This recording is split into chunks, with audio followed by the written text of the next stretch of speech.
Stekwezie na ya bụ amụma ịhụ na Anambra steeti na-adịwanye ọcha ka ụmụafọ okporochi ime obodo Nnewi North ji nọọ wee gwe n'ụlọ ụnyaahụ iji wee sonye na ya bụ amụma bụ nke gbadoro ụkwụ kpọmkwem na-egwajasị ọwara mmiri dum enwegasịrị na steeti a. Ndị dum na-azụ ahịa nakwa ndị bigasị na mpaghara ka a hụrụ nnọọ ka ha nọ wee na-agwatasị ọwara mmiri ha dịgasị iche iche, ebe ahụ kwaziri ụgbọala dị iche iche ka ha kwu wee na-ebukosi atịtị ndị a. Ka Valentine Mbadowa kọtọpụrụ gị akụkọ a.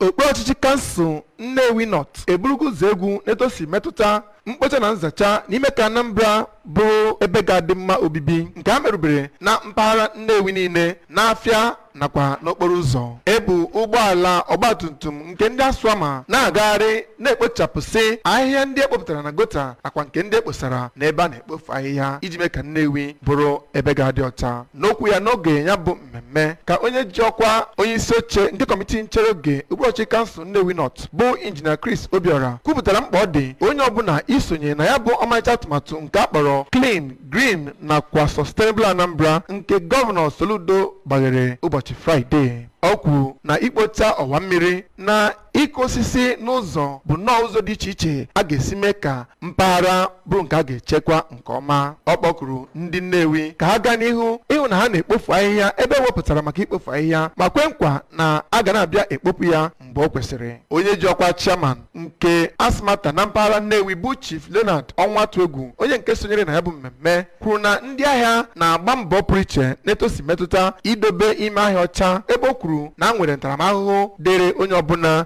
na-emebi ya bụ iwu. O toro gọvanọ Soludo nakwa onye isi oche kọmitii nchere oge nke Nnewi North maka mbọ ha na-agbapụrụ iche na-etosi metụta ịkwalite ọnọdụ obibi ndụ ndị mmadụ site n'idobe mpaghara ọcha ma kwe nkwa na ndị ahịa ga na-aga n'ihu inye ha ezi nkwado. Otu onye ji okwu agba izu n'otu apụga na Nnewi bụ Oliakụ Vere Onweke nakwa otu onye bi na Nnewi bụ Maazị Joaquin Ikanyọnwụ kọwapụtara ihe nke ha gabigara site n'aka nnukwu mmiri zoro n'afọ a ma kwuo na ya bụ ikpocha ọwa mmiri ga-enye aka ịhụ na mmiri na-aga ebe o kwesịrị,